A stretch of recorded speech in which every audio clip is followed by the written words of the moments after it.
dowladda Sacuudiga oo hal arin darteeda u soo iibsanaysa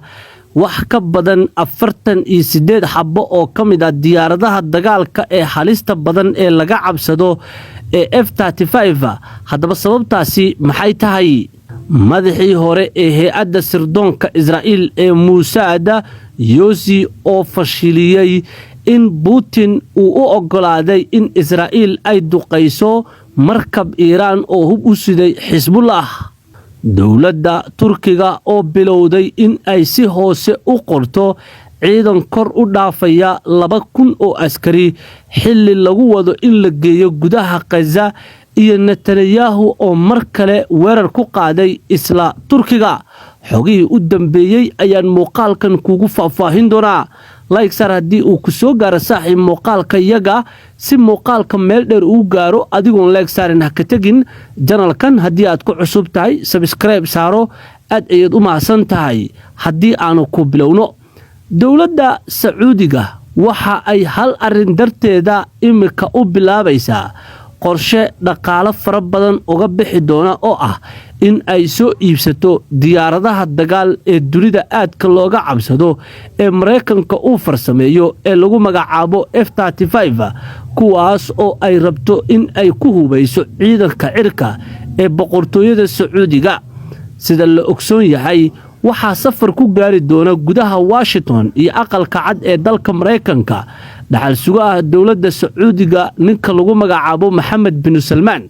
kulan uu la qaato Trump waxa barbar socon doona heshiisyo dhanka difaaca oo ay Sacuudiga iyo Mareykanku wada gali doonaan iyadoo oo dowladda Sacuudiga ciidankooda cirka ay heshiiskaasi ku heli doonaan diyaarado tiro badan oo nooca F-35 balse maxaa ku kalifaya in Sacuudigu in waqti xaadirkan diyaaradahan uu dalbado hore Sacuudiga waxa uu Mareykanka uga helay gantaalaha Patriot ee hawada lagu difaaco iyo kuwa kale oo casri ah kuwaas oo dhammaantood u saamaxaya in Sacuudiga uu iska difaaco nooc kasta oo weerar oo kaga yimaada cadowgiisa haatan waxa uu Sacuudigu dareemayaa in gobolkan bariga dhexe qalalaasiisa uu kor u sii kacayo waxaana si dhameystiran uu heshiis ula galay dowladda Pakistan haddana heshiis difaac waxa uu la gali doonaa dowladda Mareykanka sida uu dhigayo heshiiska waxa uu Sacuudigu heli doonaa 48 xabbo oo kamid ah diyaaradaha F-35 ee raadarada ka dhunta kuwaas oo awood u leh in cadowgu meel kasta ay markaasi uga daba tagaan dhinaca kale Sacuudigu marka uu diyaaradahan iibsanayo waxa uu maanka ku hayaa in uu bariga dhexe hadda ku jiro marxalad qof walbo ama dal kasta oo isku tashanayo waa marka koowaad cabsi laga qabo in Israa'iil ay weerar ku qaado gudaha Sacuudiga waa marka labaad in Iiraan laftirkeeda ay Sacuudiga beegsato iyo qaar ka mid ah dowladaha Carabta oo walwal xoog leh u dareemayaan sida Qatar oo iyaduba Dooxa caasimadda lagu weeraray koox ka mid ah kooxaha siyaasadeed ee ururka Xamaas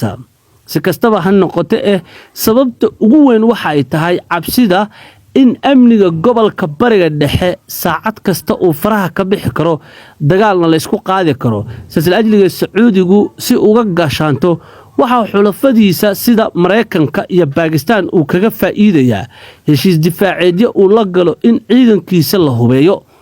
haddaba Sacuudiga safarka uu ku tagi doono Mohammed bin Salman dhankaasi aqalka cad ee dalka Mareykanka walibana uu la qaadan doono Donald Trump waxa uu shaqo abuur sidoo kale u sameyn doonaa 10,000 oo dhalinyarada reer Mareykan ah maadaama Trump uu ka saxiixan doono shaqo abuur iyo maalgashi gudaha dalka Mareykanka ee boqortooyada ay maalgashanayso oo ku kici doona lacago $1 trillion ah halka sidoo kale bilaayin dollar Mohammed bin Salman uu ku bixin doono in uu ka iibsado Mareykanka diyaaradahan F-35 kuwaas oo la sheegay in waqti dheer ay qaadan doonto helidooda ilaa 48 xabbo oo diyaaradahan ah Turkiga ayaa sidoo kale diyaaradahan dalbaday oo bariga dhexe ka dhisan waxaana Turkiga madaxweynahooda Erdogan dhawaan uu sheegay khudbad uu jeediyay in kulankii Trump iyo Erdogan lagu saxiixay iibsashada Turkiga uu iibsanayo diyaaradan F-35 iyadoo uu sheegay in horumar fiican laga gaaray haatan Sacuudiga ayaa qaadan doona ilaa 48 xabbo oo diyaaradahan ah dowladda qatar ayaa sidoo kale isku hubeynaysa iyo dhammaan dowladaha carabta oo aad u xiiseynaya in diyaaradahaasi maraykanka ay iibsadaan. cabsida aadka ugu xoogan waxay tahay Israa'iil oo dhul balaarsi doonaysa iyo maraykanka oo markaasi raba qorshaha Israa'iil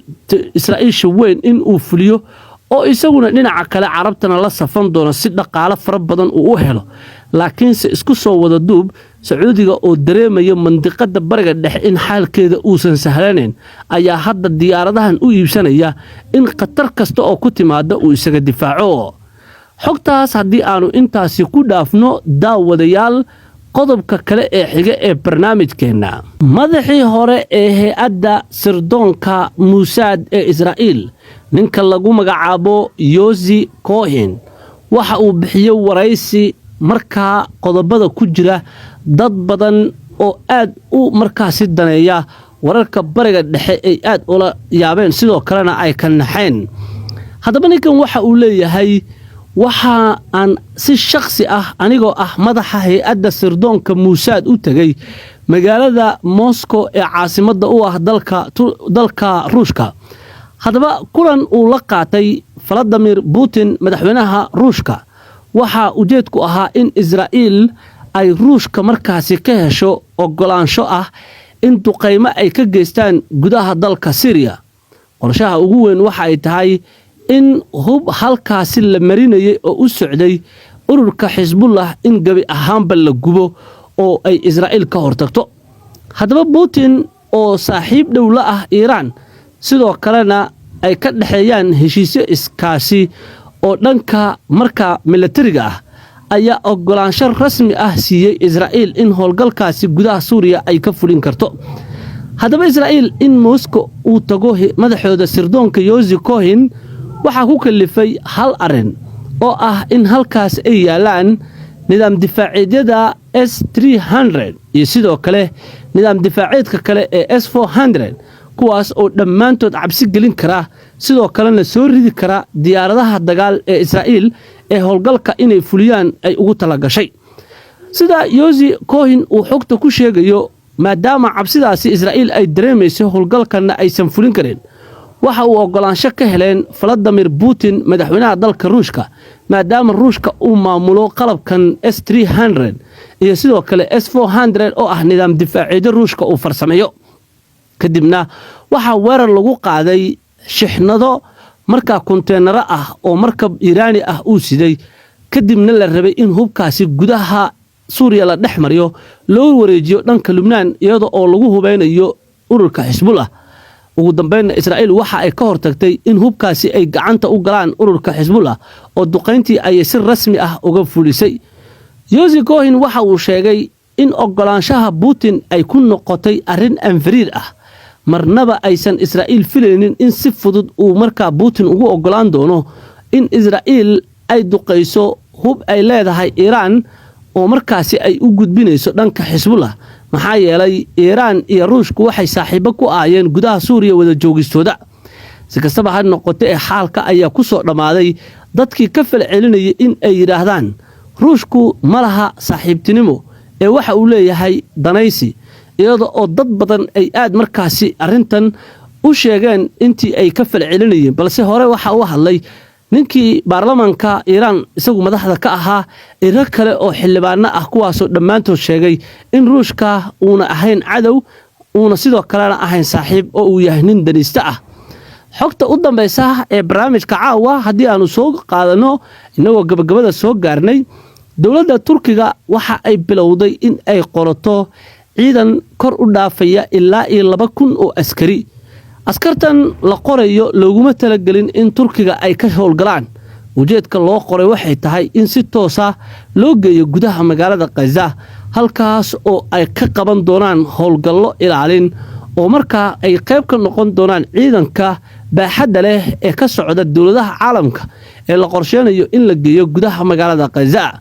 xogtu waxa ay sheegaysaa in Turkigu ay arrintan hadda gabagabeeyeen iyadoo oo la bilaabay maalin dhaweyd, ujeedkuna uu yahay in Gaza halka ay ka howlgalaan. Netanyahu waxa uu wali ku dhawaaqayaa in marnaba Turkiga uusan iman doonin gudaha magaalada Gaza, iyadoo oo dhinaca kale Turkiga uu wado dhexdhexaadin xoog leh cadaadis xoog lehna uu saarayo Donald Trump maxaa yeelay Turkidu waxay ka shaqeynayaan maadaama dib ay u heshay Israa'iil meydka askariga Heather Golden in haddana ay ka shaqeyso in la sii daayo xubno waaweyn oo ururka Xamaas ka mid ah iyo rag kale oo iska caabinta ah oo ku xaniban godadka hoostooda balse Xamaas war-saxaafada ay soo saartay waxay sheegtay haddii Israa'iil ay diido in raggaasi ay ku qasbanaan doonaan in iska caabin iyo weerar marka ay ku qaadaan ciidanka Israa'iil si ay naftooda u badbaadiyaan laakiinse hadda Turkiga ayaa cadaadis saaraya dhanka Mareykanka si Israa'iil cadaadis loo saaro oo ay arrinta u ogolaato haddaba weli waxaa jahwareer ka taagan yahay in Turkidu ay qayb ka noqonayaan ciidanka Gaza la geynaya Israa'iil si aad ay u cabsanaysaa waxayna leedahay waa malagaygii oo aan soo dhaweystay maadaama Turkiga uu yahay dal ka mid ah NATO dal saaxiib la ah Mareykanka dal sidoo kalena aanay Mareykanka iyo dawladaha Yurub